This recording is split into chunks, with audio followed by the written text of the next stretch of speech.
Hello students, study time channel में आप सभी का स्वागत है।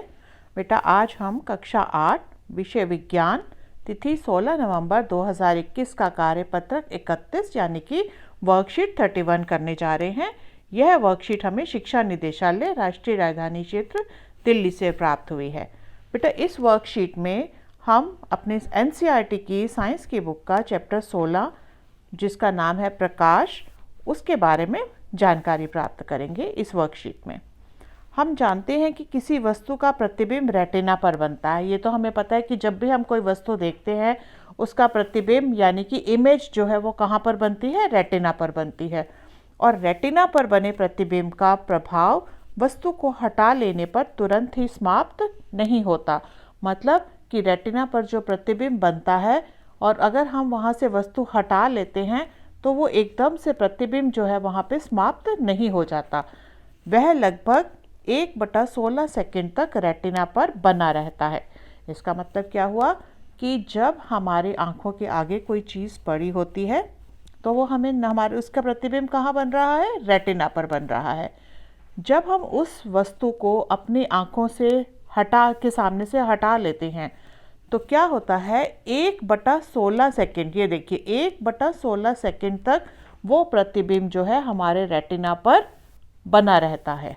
ठीक है, इसलिए यदि नेत्र पर प्रति सेकंड 16 या इससे अधिक दर पर किसी गतिशील वस्तु के स्थिर प्रतिबिंब दिखे तो नेत्र को वह वस्तु चलचित्र की तरह चलती फिरती अनुभव होगी। ठीक है, इसका मतलब क्या हुआ कि यदि हमारी आँख को 1 सेकंड में 16 या उससे अधिक बार, ठीक है, वस्तु का स्थिर प्रतिबिंब नज़र आए तो हमें वो क्या होगी, वो वस्तु हमें चलचित्र, एक मूवी की तरह जो है वो नज़र आएगी।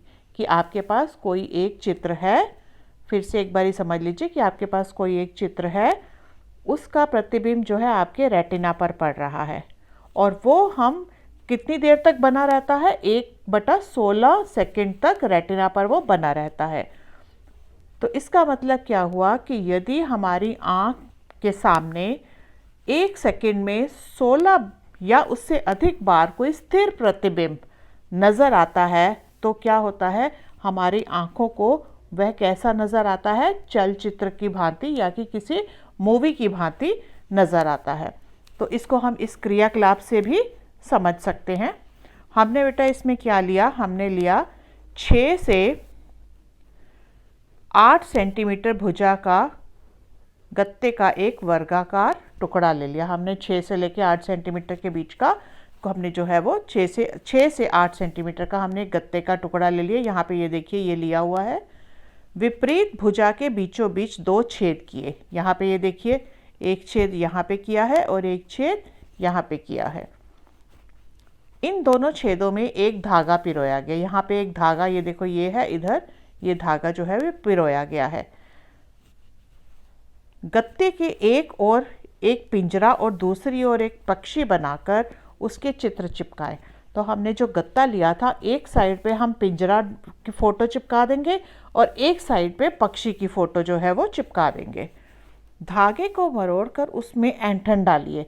हम धागे को थोड़ा सा मरोड़ेंगे और फिर दोनों सिरों को, जैसे ये वाला सिरा और ये वाला सिरा, इन दोनों सिरों को हम क्या कर देंगे, खींच देंगे। और जब खींचेंगे तो क्या होगा, वो जो गत्ता है वो तेज़ी से घूमने लगता है और जब वो घूमता है तो हमें पक्षी पिंजरे के अंदर दिखाई देता है।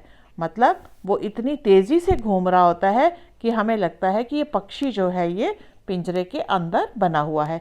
ये क्रियाकलाप आप घर पे भी अपने आप कर सकते हो। तो सारे बच्चे इसको करके देखेंगे।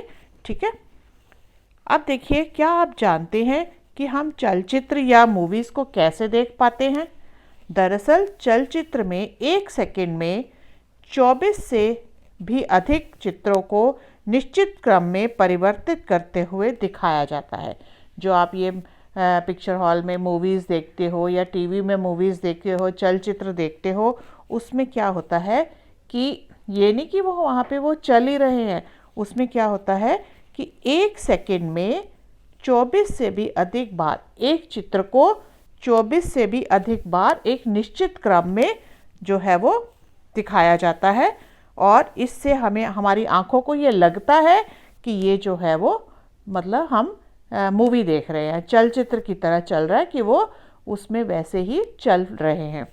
ठीक है, तो इसका मतलब क्या हुआ कि हम मूवी कब कैसे, मूवी जो है ये नहीं कि आपके टीवी में वो चल रहे हैं या कुछ है, ये एक्चुअली में क्या है कि वो जो बनी हुई है चित्र जो हैं उनको 1 सेकंड में 24 से भी अधिक जो है उनको निश्चित क्रम में परिवर्तित किया जाता है, जिससे कि हमें वो चलते हुए प्रतीत होते हैं। ठीक है, तो अब हम इसके जो है इसके क्वेश्चन आंसर जो है वो 4 क्वेश्चन आंसर हमें क्वेश्चंस दिए हुए हैं, हमें उनके देखते हैं, उसके उत्तर देने की कोशिश करते हैं।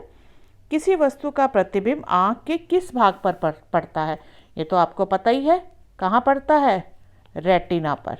ठीक है, तो ये इसका आंसर हो जाएगा रेटिना। रेटिना पर बने प्रतिबिंब का प्रभाव कितने समय तक रहता है? तो यहाँ पे आ गया 1/16 सेकेंड। ठीक है, हम चलचित्र या मूवी को कैसे देख पाते हैं?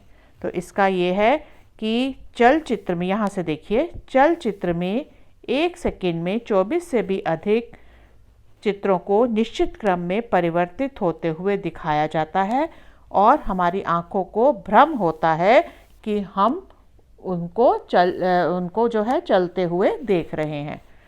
ठीक है, तो ये हो गया।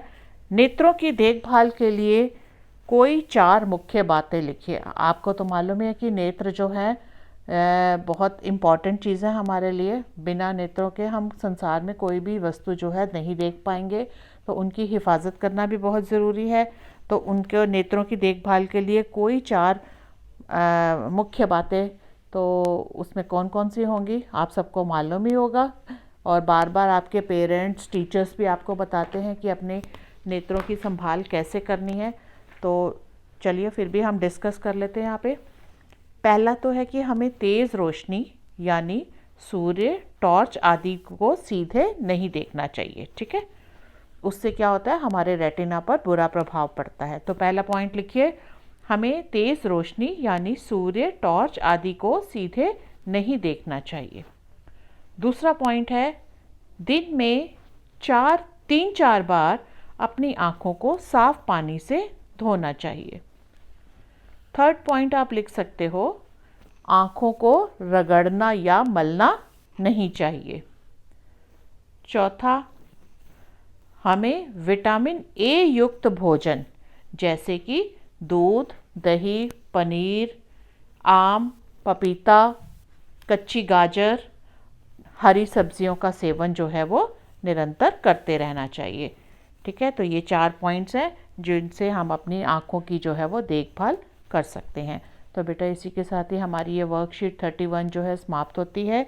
और अगर आपको ये वर्कशीट अच्छी तरह से समझ आई है तो लाइक एंड कमेंट ज़रूर कीजिए, और आने वाली अगर और वीडियोस देखना चाहते हो तो मेरे चैनल को सब्सक्राइब कीजिए, ताकि जो भी नई वीडियो आएगी वो सबसे पहले आपके मोबाइल पे उसकी नोटिफिकेशन आपको मिल जाएगी। थैंक यू बेटा।